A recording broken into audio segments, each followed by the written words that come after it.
Hi guys, I am Brian, welcome to my channel. Before the starting a video, please like and subscribe my channel. The technologies of war developed since the end of the Cold War and indeed in the last decade of the Cold War remain untested in high-intensity combat against sophisticated resourceful opponents.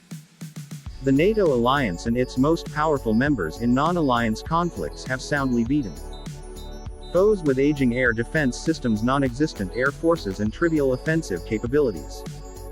It remains to be seen, however, how effectively NATO would fight against a determined, well-trained opponent with relatively modern technology. Recent events in Ukraine have for the first time since the Cold War raised the specter of direct conflict with Russia if diplomacy fails and politics push the alliance into war. These are the weapons NATO will need to worry about the most. Number 1. Iskander ballistic missile. In the final years of the Cold War, the Soviet Union developed short-range conventional ballistic missiles capable of striking with great precision air bases and staging areas well behind NATO lines. The American answer to this was theater missile defense, which, as experience in the Gulf War demonstrated, would not have stopped the opening Soviet volleys. Anti-ballistic missile systems have improved since the 1980s.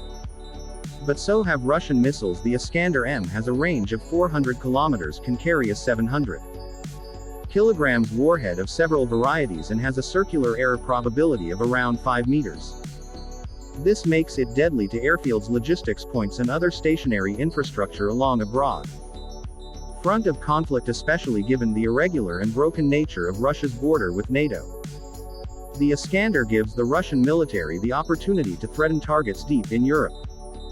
The Iskander has the capability to retarget in flight, making it possible to engage mobile targets, including ships. It also has a set of built-in evasive maneuver techniques designed to make targeting from missile defenses difficult. In short, the Iskander can threaten to do to NATO forces what NATO forces typically do to everyone else. The Iskander can put pressure on NATO missile defenses, but also on NATO air forces. Jets operating from forward bases will immediately come under threat of attack or at least immobilization if positioned in Kaliningrad. Iskander launchers could threaten a wide array of military and political targets across NATO. Consequently, we can expect that NATO would target mobile Iskander launchers in the first stage of any conflict, as the history of tracking and destroying mobile missile launchers has been sketchy at best. However, NATO would have to be wary of SRBM attacks deep into the war and successful attacks against the Iskander launchers depend on the achievement of air superiority over the theater of operations. Number 2. Su-27 flanker family. Designed as the USSR's answer to the F-15, the first flankers entered service in 1985, but production troubles kept their numbers low until the early 1990s. At that point, the collapse of the Soviet Union significantly reduced the overall production run. The aircraft of the flanker family combined size, range, speed and wicked maneuverability into a single deadly platform with gunk unforgiving lines. The flanker is not a beautiful plane, but its appearance does suggest danger. The Russian Air Force continues to operate several hundred flankers in various configurations. The basic flanker frame has proven remarkably flexible for upgrade and has become the platform of choice for discerning fighter customers. Variants of the flanker include the Su-30 multi-role fighter, the Su-33 carrier-based fighter, the S-34 fighter bomber, the Su-35 air superiority fighter and several Chinese knockoffs. The flanker has never met the most advanced generation 4.5 aircraft in combat, and it obviously has never engaged the F-22. Nevertheless, we can expect that it will give fits to pilots of Eagles, Vipers and Typhoons, and may even cause problems for Raptors. The Russian Air Force has developed tactics for using flankers to fight stealth fighters that concentrate on taking advantage of the plane's remarkable maneuverability to survive the first missile attack. Moreover, the flanker is heavy and fast enough to hit hard and then retreat to safety before any NATO fighters can catch it. So, Number 3. S-400 surface-to-air missile system. The entire Western way of war depends on the achievement of air supremacy. NATO forces have not fought against a modern capable air defense system in a very long time. Such weapons, the sensor systems of the S-400, are thought to be extremely Effective especially as Russia can layer S-400 defense zones in nearly every conceivable theater of conflict. Positioning the S-400 at Kaliningrad could endanger NATO air operations deep into Europe. In combination with the Iskander and the flank, these missiles would make the job of NATO air forces in the early days of the conflict as very difficult. Russian sensor systems ground and air exceed the capabilities of any opponent that NATO countries have fought in the last 25 years. Suppression of enemy air defense mission against an integrated air defense network. Russia has a wide variety of shorter-range systems for point defense would prove extremely treacherous. At least in the early days of the war, the S-400 and its associated systems could neutralize NATO air power, undermining one of the central pillars of the Western way of war. Number 4. Aquila-class submarines ASW capabilities. While NATO forces and especially U.S. forces have continued to pursue ASW, they no longer can draw upon the resources they enjoyed during the Cold War, and yet Russian submarines remain. In the 1980s and 1990s, the USSR and Russia built 15 Aquila-Shkuka B-class submarines, 9 of which remain in service, extremely stealthy for Soviet subs of their period. The Russian Navy has upgraded the boats with the latest quieting technology.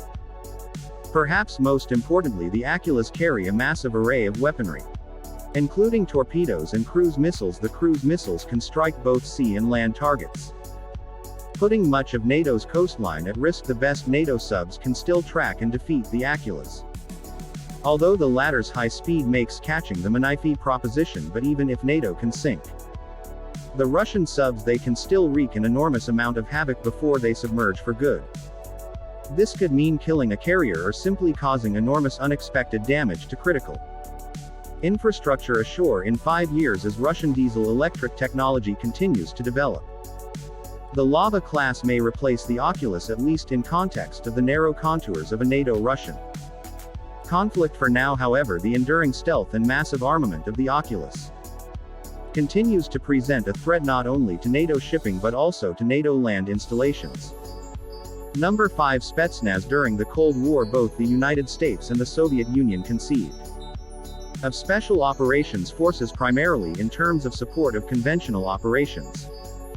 Even at the time, however, the Soviets interpreted this mission more broadly than NATO. Spetsnaz, an umbrella term that has come to encompass special forces operators under several organizational designations, were expected to undertake offensive operations concentrating on the sabotage of communications, the preparation for conventional advance, and even the wreaking of political havoc.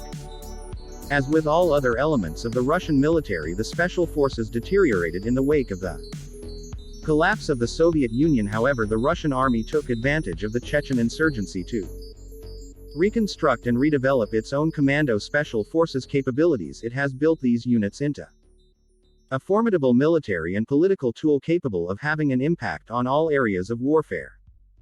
This reconstruction took place parallel to the expansion of Western special forces under the aegis of the War on Terror. Indeed, NATO and Russian special forces sometime undertook joint training exercises to improve effectiveness. As they now exist, Russian special forces represent a major problem for the West. Of all levels of escalation in the event of conflict, we could expect Russian special forces to operate at various stages of the conflict, as they have during the Ukraine crisis. If war develops over a border dispute between Russia and one of the Baltics, we will undoubtedly find Russian special operators there ahead of us. In the case of general war, special forces may deploy from submarines or other vehicles to launch attacks throughout NATO's depth, although not a weapon.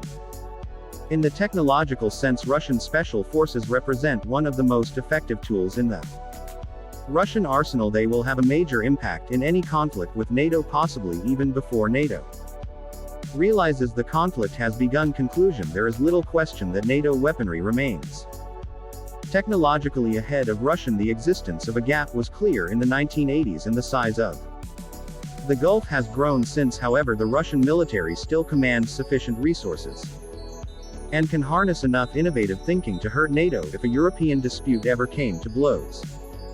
We hope, of course, that these weapons and their equivalents on the NATO side fulfill their purpose as deterrence. Nevertheless, it behooves NATO to think hard about how to solve The problems that these weapons present, especially when used in conjunction with one another. Thanks for your attention. If you enjoy from this video, please like and subscribe it. See you soon.